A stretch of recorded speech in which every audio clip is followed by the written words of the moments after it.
Welcome to Popternative, where we dive into topical discussions from the worlds of pop culture, social media, and sports. Here is your host, Peter Remoliotis, aka PD Beats.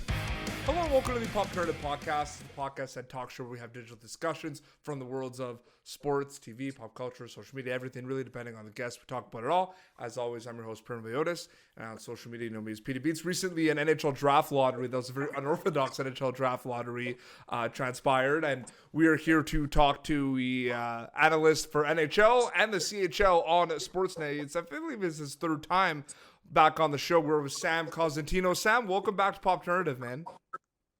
PD Beats, you got all these new applications. I got to get on Instagram. I'm like looking at you. I only see half your face. Like, what the heck is going on here, dude? Well, you know what? It's funny because it's the first time my viewers, you've been on the show like 2 times before, but we've never got, you didn't want to do the video stuff. You just said phone call. You're old school. But now the pandemic is forcing you to use technology. You know what? I hope the internet has a pandemic. I know you don't like this stuff at all. I know you don't. How are things been on your end though? Thankfully, very, very good, and thanks for asking. Yeah, really, really lucky. You know, my kids are in school, so the homeschooling was difficult, but that's now come to an end. But we've been lucky, and we've been keeping it tight to the vest. We got our small bubble that we kind of look after, and when it comes to grandparents and stuff, tough to keep them away from young kids. So they're masked up and gloved up, and unless they've had their 14 days, and so they go back and forth in that because they got to go to work and stuff like that. But in terms of keeping it tight, kids haven't gone really anywhere. So thankfully, we've been healthy. We do know a few people that have been affected, so that's really difficult, obviously. But what about you? How you look like you're well? Everything good? Yeah, everything's good. Just working from home, busy with the show, just trying to keep busy and everything. And no, it's I didn't have the success that you did with the handlebars mustache, unfortunately. My buddy Dennis Marouk. It's all for Marouk. And you know, some people ask who he is. This guy is one of like maybe 28 people in history of NHL that have 60 or more goals in a season. Mm-hmm. It happens a lot. There's so many. Well, man, like my shout out to my buddy Pearson and his wife Kaylee. Kaylee's father is Mike Bullard. Do you remember Mike Bullard? Oh yeah. And we talk about it all the time. Yeah, great player in his day. Yeah, and he was captain of Pittsburgh. Yeah, great player. But like there's a lot of players that people forget about, I feel like. But let's make the distinction. It's not the talk show guy or the former talk show guy. No, no, it's not. Well, you know what? People might think that that's maybe his second life or whatever, and so I think it's necessary to make that distinction. No, absolutely. This is exciting because with a lot of sports on pause, a lot of mine has been interviewing people that are on the biggest Netflix shows because that's what everyone's doing right now. But now we finally got a little bit more to talk about. I mean, first off, Sammy, we talked about this like a little bit last year too. I mean, we even talked about this. You told me a couple of years ago that the 2020 draft was going to be an exciting draft because there's like 14 or 15 players in this draft that could become superstars. And the time is coming closer, but it is a very strong draft here, the 2020. You've been saying this for a year or two now. Yeah, I've you look forward to the group, and what made it somewhat predictable a couple of years ago is because you have a lot of late birthdays that are really successful in this group, so you kind of get that one extra year to see them. Yeah. And think about Marco Rossi or Alexis Lafreniere. Those guys are late birthdays, and there's a number of them that are in that first round cluster that are late birthdays. So you get that additional year to see them, and it allows you to be a little bit more predictive 2 years out as opposed to just the year before. So. Yeah, really good draft class. People should be really excited. I know with what happened with the lottery has rattled a lot of people, but at the end of the day, teams are going to get really good players. You know, impactful people early on here, probably up to the number 12, and then impactful people later on, but maybe on a different timeline from 12 and beyond. But the NHL told Sportsnet and gave you really laid it all down for you how it was gonna go, right? So when you saw the format of the lottery and like the phase 1 and phase 2. I mean, you like it's crazy that it happened, but you like were you super surprised? I mean, there was a possibility that could have happened. You know what I mean? No, I wasn't surprised. I mean, it's 2020. Are we surprised about anything that happens here? It's crazy what's going on. Yeah, so you weren't surprised that it happened. Especially it's one of those things where Lafreniere is the consensus number 1 pick, so whoever gets that spot is taking Alexis Lafreniere. There's talks for teams to figure out a way to trade up, but I don't think teams like a generational player like Lafreniere will have interest in trading. No, I don't think that's going to happen. You know what? I feel bad for Alexi because, first of all, he's been robbed of this opportunity where in his home province and pretty close to his hometown would have been able to have all his buddies there, all his family there, and get the Gary Bettman handshake and the big hug from the, in a normal world would have got the big hug and the handshakes from the organization that would have selected him. Mm-hmm. So he was robbed of that opportunity. And quite frankly, on our show on Friday night, he was ready to come on with us immediately following the lottery. And then you get Team E or whatever it was, F, G, H, I, J, K, L, N, O, P, who wins the first pick. And at that point, he said, well, what media am I going to do? What can I tell you about Team X? Like, go out and get your Team X Lafreniere jerseys. It doesn't fly. So I feel bad for Alexi because he's been robbed of that experience, and now he sort of has to kind of wait to see what his fate is going to look like. For sure. At the end of the day, though, he's a great young man, so he'll be able to battle through it, and at the end of the day, he'll be a better person and a better player for it, having gone through some of this adversity. But I do feel bad for him because that's a really cool experience, and he's not going to be able to have that experience. No, I completely agree. I was actually with him when he got drafted in St. John in the Quebec Major Junior Hockey Draft. Fody and I were there covering it. And it was a big deal then, you know what I mean? Like for him to kind of go we knew that he was going to be the consensus number 1 pick for his NHL draft because he was the consensus QMJHL number 1 pick. But it's funny though, because you mentioned like Team X or Y, like who's going to get him. And with Jack Hughes, there was consensus that he was number 1. But look at some drafts where it wasn't a consensus. Look at like John Tavares with some people saying maybe Victor Hedman was going to go. Or, Nico Hischier and Nolan Patrick. You know what I mean? Sometimes there's not a consensus. Yeah. So that happened a little bit. Was the same. That was the same deal. I love talking to you about your dark horses because you're usually right about your dark horses because there's some players like Ty Dellandrea. I feel like I'm telling you, you're smiling because he went, I think, 12th or 13th by Dallas. 13th. Yep. You were not surprised at all. I feel like you were the only guy on that panel that was not surprised because his character just oozed to make him to the top. Who are your players this year that are ranked like in the 30s or the 40s that might go in the top 20 or even top 15?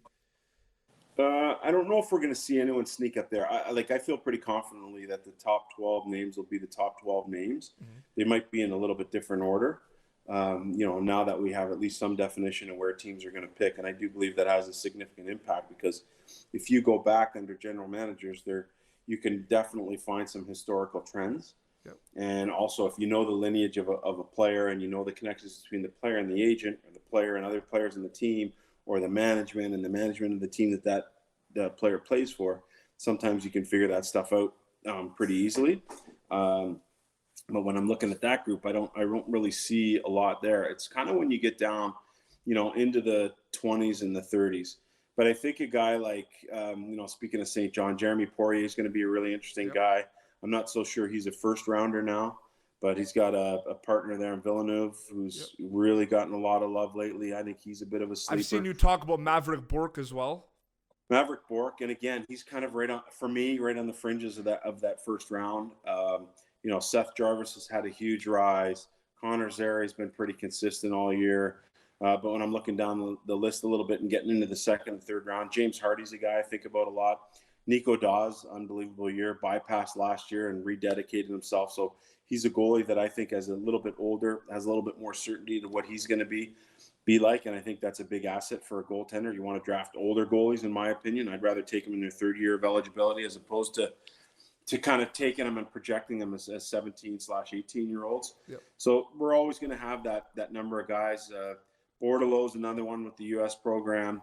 Ty Clevin, Ty Smolanek. Those are 3 guys that I think of the U.S. program. And and getting down there and dealing with Seth Appert, their coach, a little bit. He's had some real positive things to say about those guys. But you know what I feel about this draft, that really up to 60 through 2 rounds, there's a lot of really good players here. A And superstar I'm could be impressed. taken in the second round easily. Oh yeah, I think so. I definitely think so. I think about a guy like Damon Hunt. With Moose Jaw, he was injured a good chunk of the year. He got back towards the end of the year, but not everyone had the chance to get in and see him. And then he would have been a guy who was going to play for Canada at the under 18s. That didn't happen for him. So you do have some of those guys that are sort of under the radar that you would have wanted to do your due diligence on. Even Europe, has some players of that ilk as well. So it's going to be fun to watch. Like I'm so excited here. It's going to allow me a lot more ramp up to the draft. Yep. But I also think that as someone who works in the draft, you have to be prepared, because I think the NHL kept the draft off of the June 5th and the June 26th schedule, because if they go back and start playing again and if they cancel the season like for good, you'll probably have 30 days out from that date until the draft. Yeah. So, I mean, who knows with some of the COVID testing that's going on right now, is the start of a season even possible? I don't know. And I feel like it's not fair. Like, I've seen a lot of you guys do radio spots and you're asked about that. And it's like, we don't know about resume a play and like what's going to happen. Like no one knows. It's so fluid. You know what I mean? Yeah, it's completely fluid. And even people are saying, well, you should have picked the hub cities. And I believe that's as fluid a situation, because like literally if you had named it a month ago, and then you saw some of the riots that were happening in Minnesota, obviously, or even LA. And as a result of that, because people weren't necessarily wearing masks or protecting themselves, we're seeing a big bump in Arizona, a big bump in Florida. So if you had to name those places so long ago, you would have put yourself in a lot more trouble. So I'm glad the NHL has taken a smart approach here and really made it fluid. Now, that bestows a lot of responsibility on the players, on the staff, to really do their due diligence, to stay in the bubble, that if they have to be exposed to someone outside the bubble or have to expose themselves outside the bubble, that they take the proper precautions with masks and gloves and so on and so forth. But you're asking a lot of people, and a lot of young people who are traditionally the people who think that they're invincible to this, to do something that they've never had to do in their lives. So it still presents a ton of challenges. I kind of do think that we're going to see the start of it. I just don't know, if a player gets it, do you shut down the whole team? Do you shut down the team he played against? I don't know if we're going to be able to complete it as many people think, but I do believe we'll start it. For sure. Very, very cool. Before we wrap up, I do want to go through the top 5 in your opinion right now. If you look at it right now, if the draft would happen right now, I mean, it's one of those things. Ottawa Senators got the 3rd and the 5th round, fifth place pick, which is 2 in the top 5, and then there's been talk between it's Lafreniere and then who's number 2. I think now a lot of people are saying Tim Stützle, but Quentin Byfield was in talk as well. Can you very quickly go through the top 5 in your opinion of where you think is going to go there? Yeah, well, I put up a piece not long after the lottery, kind of called it the mock 8, and I think things did change. I think people also have to understand you got to differentiate between rankings, which would be, in my opinion, scouting, talking to people, and so on and so forth, and then a mock draft, which takes into account what you think that team is going to do.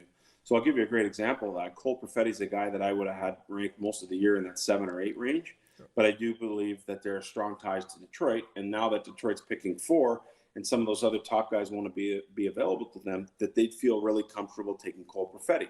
So I would have him 4. Would I have him ranked at? He's not far off from that, but maybe 7. Yeah. But I think he's a perfect example of that, between what you'd have as a ranking and what you'd have as a mock. Yeah. So when I look at from a strict mock perspective and what you think the teams are going to do, placeholder is going to take Lafreniere. I think Stützle goes 2nd to LA. I think you're looking at the 3rd pick going to Quentin Byfield, with Ottawa. And then you get into the 4th and 5th picks. Ottawa again picks at 5. I think it's a real close race between Jamie Drysdale and Jake Sanderson. But you're looking at the number 4 pick, who that's going to be. Marco Rossi? Do you think Marco Rossi could possibly crack the top 5? I love Rossi. For some reason, I think he slips a little bit. I think New Jersey's picking at 7, and there's really good ties between the Ottawa 67s and the New Jersey Devils. Yep. You look at Graham Clark and you look at Ohachuk. You look at Kevin Ball was traded over there. So I think there's a lot of history there. And when you have that history, it doesn't mean, this team is picking from this team. But what it does mean is you've had a lot of people going in there to watch players that you've already drafted. And as a result of that, you kind of can't help but look over here and see some of these other guys. And so I think Rossi's a real possibility. You've been right about these things, man. I remember Podkolzin, like the whole year you were talking about. Oh yeah, I don't forget these things, cause like you were saying that from day one. That he's Russian, and is he gonna go over? You were saying that like since the beginning of the year. Yeah, there's some things, and again, some of it's hunch, some of it's research, some of it's video, some of it's the network. You got to kind of blend everything. It's a lot of video. Like watching these players is really important because it's important for sure, especially the Europeans. The CHL guys, I feel like I have a pretty good handle on. Yeah, but these other guys that are in Europe, that if you miss out on the Holinka, that's a huge thing. So I'm going to miss out on that for the 2003 draft class. Mm-hmm. If you miss out on the Worlds, which I missed out on in Plymouth in April of this year, you're missing some of those European guys. So essentially, if the cards play themselves right, I can almost guarantee that I'm going to get to one event where all the best international players are, and maybe as many as 3 when you include the World Juniors, Holinka, Gretzky, and the Under-18 World. So, those opportunities didn't present themselves as clearly for me this year, and that forces you over to the video side of things, and of course, leaning on your scouts a little more. So, it's fun. It was a good buzz kind of being back to work and having that live element Friday. Yep. And I'm really looking forward to whatever the draft throws at us. Well, Sam, thank you so much for coming back on. It's your 3rd time. Do I have to get you like a cup or like internet help or something? I feel like I owe you now. Yeah, I need a hub. You got a hub? What's a hub? Dude, I'm going to tell you what I need. I need like that mint microphone you got. I need the DJ earphones. The background and everything. I need a background. See, I made it all. If we just did the phoner, you wouldn't see and appreciate all of this setup for you, man. Dude, did you do that? Is that like by stencil or what? Seriously, Sammy, thank you so much for coming back on the show. I love it, Beats. Anytime, buddy. No problem. This has been Popternative, youtube.com/Popternative for previous episodes. Until next time, this is Sam Cosentino from Sportsnet and PD Beats signing off. Thank you for tuning in to Popternative. Make sure to check out our past episodes of Popternative on YouTube. Be sure to like Popternative on Facebook and follow us on Twitter. This has been an Autograph Communications production.